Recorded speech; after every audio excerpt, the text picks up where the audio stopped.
first matter to come before the court this morning is City of North Ridgeville versus Mark Hamrick. Both sides will have 15 minutes to argue. The appellant may reserve up to 5 minutes for rebuttal if you're the appellant and wish to reserve that time. Let me know when you get started. I'm keeping the clock and can keep you apprised of the passage of time. As a bookkeeping matter as well, it's my understanding that our bailiff has let you know about the situation in the building, and you're both ready to proceed with oral argument today. Is that correct? Yes, sure. Okay, thank you. We've read the brief, we're ready to proceed when you are. May I approach? Yes, please do. Thank you. Thank you, members of the panel. My name is David Lynch, and I'll be arguing on behalf of the appellant this morning. I would like to reserve the maximum time for rebuttal, which I believe is 5 minutes in this court. Yeah.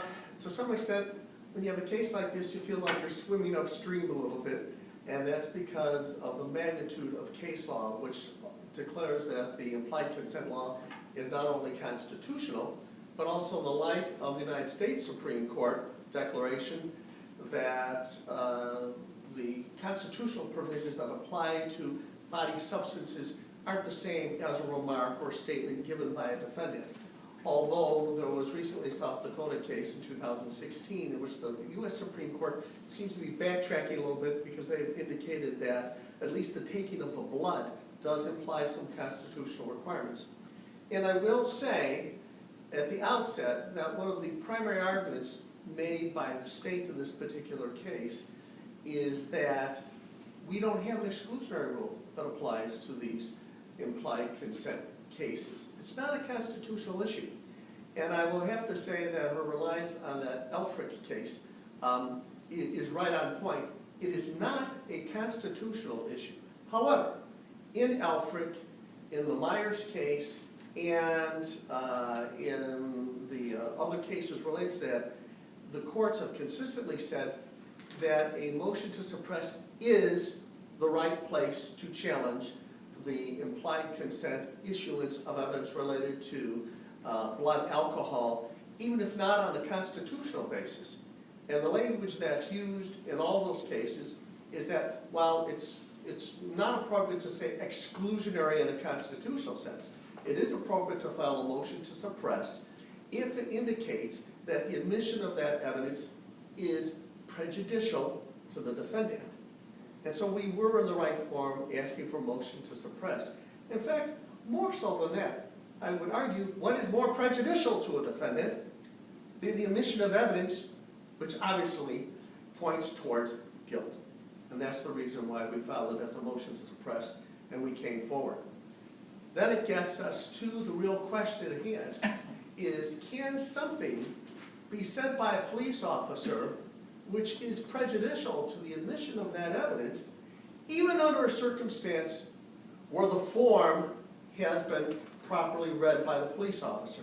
In fact, the state's brief is very specific to point out the fact that I said during the suppression hearing, yes, the police officer did read that form. But what none of the cases that are cited by the state point to is the specific nature of the language that came out of the officer's mouth after that. And if you believe that that really didn't influence what the defendant was doing, you'll likely have to find in favor of the state.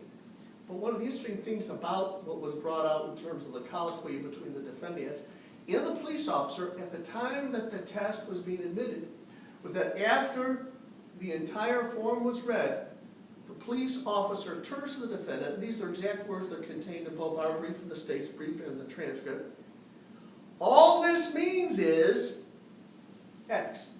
And if you look at the colloquy in the transcript as the defendant was testifying during the suppression hearing, it's his testimony that you take that whole ball of wax, which is the reading of the form, whatever that contains, and that entire ball of wax means X. Because the officer wearing a uniform and a badge says, that's what this says. The officer, if he had not said a word, we would have been in a totally different situation. But the defendant did not ask the officer, what does that form mean, or explain it further, correct? That's absolutely correct. You think that makes a difference? Just a spontaneous statement? this is what this means, as opposed to the defendant specifically inquiring, which would indicate, would be a stronger argument for you, I Yeah, think. yeah, I think it would be a strong argument. However, I would say this much. I guess the difference is this. The implied consent form was read by the police officer. A moment or two goes by. Obviously, the defendant's thinking about what's been said to him. The officer then intervenes and says, perhaps recognizing his confusion or lack of apprehension, I don't know why, but then adds to it, what's in this box is what I'm about to tell you. That's what's in this box. And I think it does make a significant difference in that case. I had an awful hard time finding something that was very specific to the exact fact pattern that we had here. And I made reference to a case that's outside of the state of Ohio, in the Kansas case, and that's not binding on this court. But I would ask the court to at least consider the logic, which is that when you take whatever's in that box, hand it to the defendant, and then say to the defendant, on your own volition, this is what's in that box, this is what that means, then there has to be some responsibility for it. Counsel, are you suggesting that but for that additional language from the officer, your client would not have taken the test? In fact, one of the things that, you mean, would not have taken the test? Yeah, I guess what he said during his I can only go by what he said during his Sure. testimony. And he said if the language had not been spoken, it would have given him some very considerate pause. I think that's the words that he used during the colloquy. In other words, that was the language made him nervous. It's in the transcript. The language made him nervous, a little bit concerned. The officer then puts him at rest by saying, this is what it means. Because that 90-day suspension that he's told, this is all that means, because something that he latched onto, something that he felt was now reaching an equivalency such that it would be comfortable for him to go forward and take the test, which he did, and he registered a .14. So, and But that's, he's a gentleman who drives for a living, correct? yes. And yes. would have been looking at a 1 year? Well, Without those words from the officer, he understood that he was looking at a 1 year. well, not only that, and if your question presumes that he knew that ahead of time, I can't say that. No, not ahead of Oh, time. I mean, okay. after the reading of the 2255. Yes, yeah, that's right. And what's interesting here is he also was the holder of a CDL. So the consequences that bore down on him were rather very significant. And we wouldn't be standing here today if the officer had just not said anything. Now, one other element. Well, we might be, right? I mean, he might have, I mean, the reason for the reading of the form and for the admonition is to let him understand its consequences of refusing, Yes. correct? But he did not refuse. Well, that's right. But I would have to say there's more than that, because if you read the form, it talks also about the consequences of taking the test. And that's really the determination that he made. Should I take the test, should I refuse? And once the officer said, this is what's in the box, decide what's in the box isn't that bad. So he'd take the test. Of course, then he found out later there was something else in the box. And look, there's case law, for example, in this Eltrick case, it talks about the officer forgetting to read the portion that you're allowed to have your own test done. And that was found to be not prejudicial. And one of the reasons for that is you can have your own test done anyhow. It didn't really prejudice the defendant. There's nothing that would have stopped him from getting his own test done anyhow, whether the officer told him or not.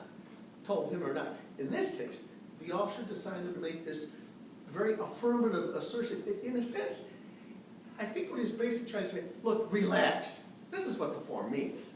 So relax, it's going to be okay.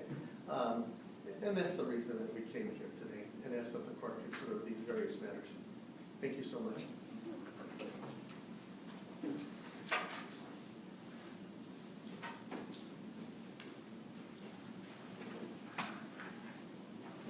Good morning. Your Honors, Attorney Lynch, may it please the court.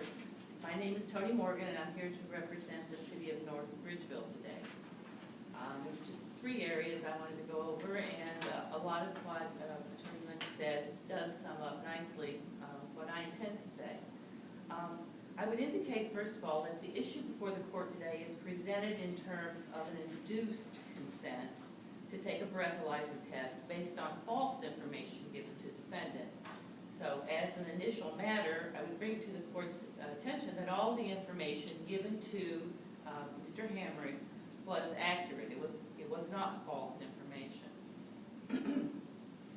In the transcript of the suppression hearing made part of this appeal, there's an exchange with the trial court that confirms that the state and the defendant were in agreement, and this part is a quote, that the officer appropriately reads it to him, and what they're referring to there is the implied consent form, the BMV 2255.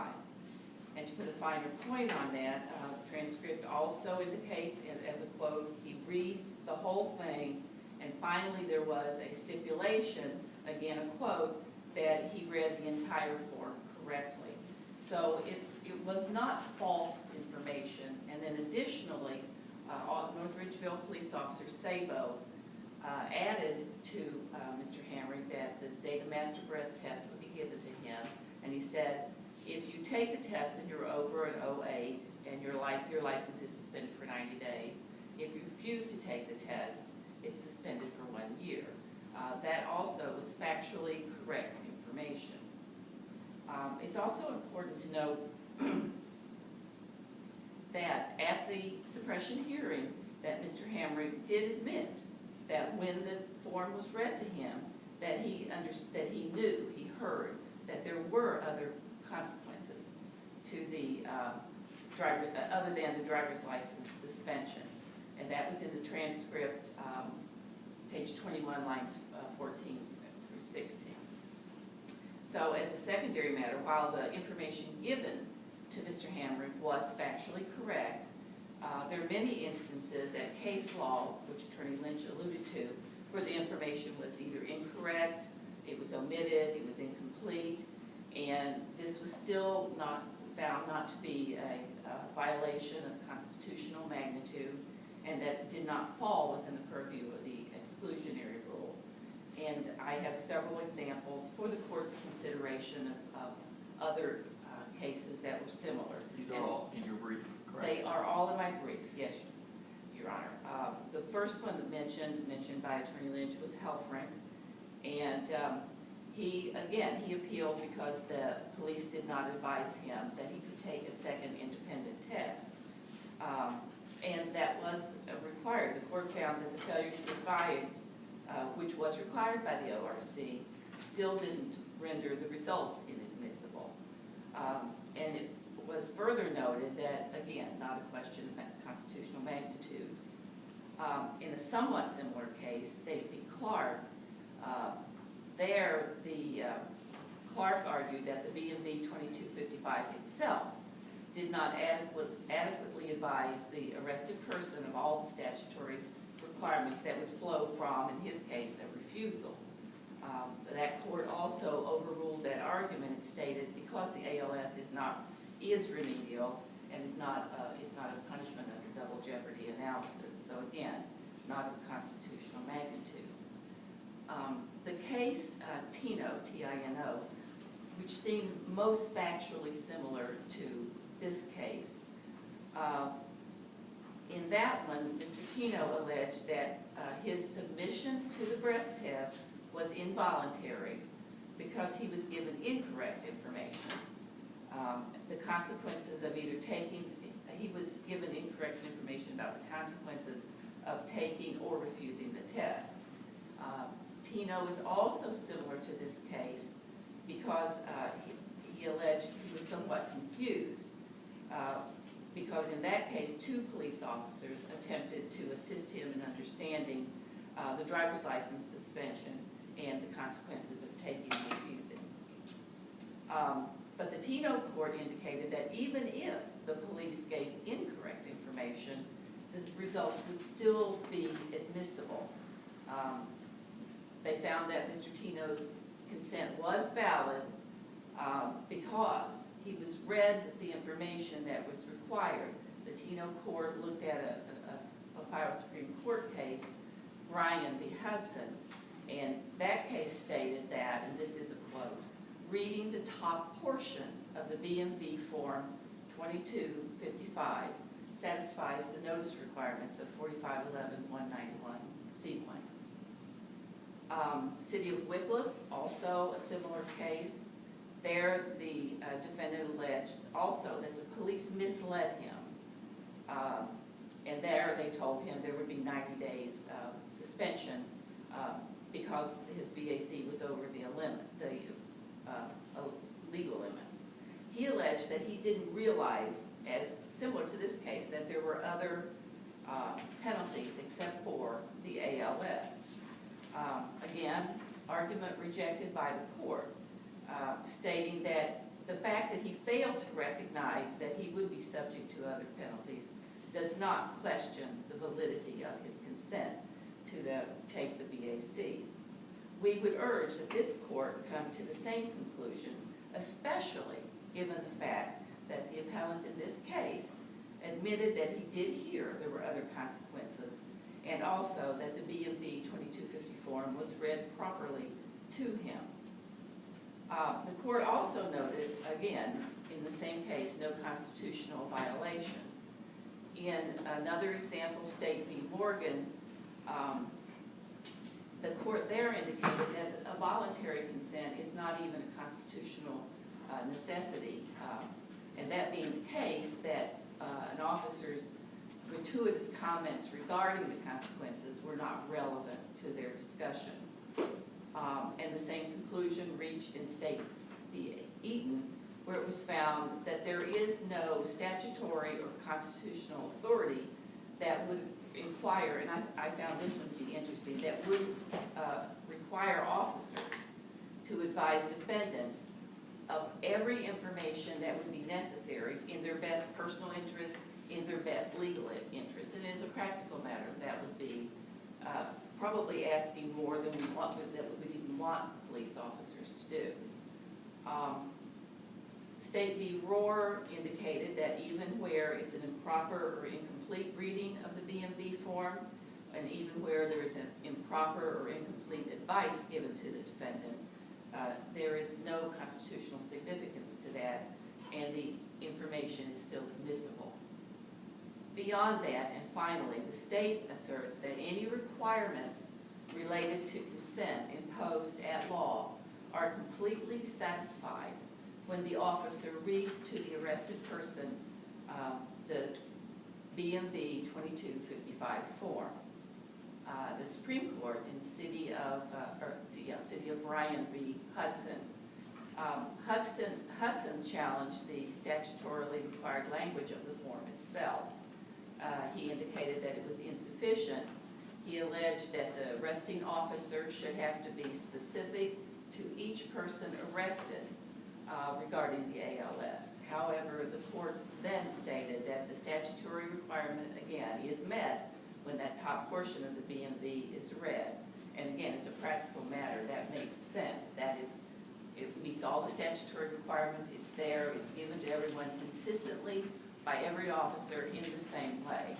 It makes sense if we just totally disregard case law that says consent has to be voluntarily entered into. I mean, let's say, how far can an officer go? He reads the form, how inaccurate, there has to be a limit, don't you think, as to accuracy where it would make the consent not voluntary? Well, I think part of the reason they have the form and they have the requirement that you have to read it properly is so that the defendant gets all that information. And I suppose there could be a I'm set okay of... with that. I guess what I'm wondering is, just reading that form doesn't give an officer a free-for-all to state inaccurate statements to try to influence that consent, do you think? Is there any case on that? I didn't find any cases where the officers actually do that, and I do believe that would be a rare instance. Well, I think that's what counsel's saying, that this was not a voluntary consent because the officer knew he had a CDL and he didn't Is your, go further into the consequences. is your contention here, though, that the statement wasn't inaccurate, correct? The information that the officer gave, in our case, in Tino, and some other cases, was just actually to assist the defendant, to tell him, to try to let him know what's going to happen. The statement was accurate. The statement was accurate. Opposing counsel was saying it wasn't complete enough as to the further consequences that could result in this gentleman's driving, right to drive, the CDL, the consequences on the CDL, for instance. In other words, there were additional consequences that he was not advised of, therefore it's not. That's the true, and, if the officers hadn't even said anything else, that would still be true. There are additional consequences, but the legislature has determined that this is what we need to tell the defendants. I suppose in theory, there could be a case that was so egregious, some sort of willful, wanton activity on the part of the police, but I don't believe that's what we have here at all. I guess the best practice would be stick to the form and don't say anything. And say nothing else. But officers do try to be helpful, and sometimes they're directly asked questions. It's not an unusual thing. And if that's what the law requires, that's what we would do. But in this case, the officer was trying to be helpful. The information was completely accurate, and he took care of, by reading the form, all of the statutory and constitutional requirements in this case. Thank you. Thank you.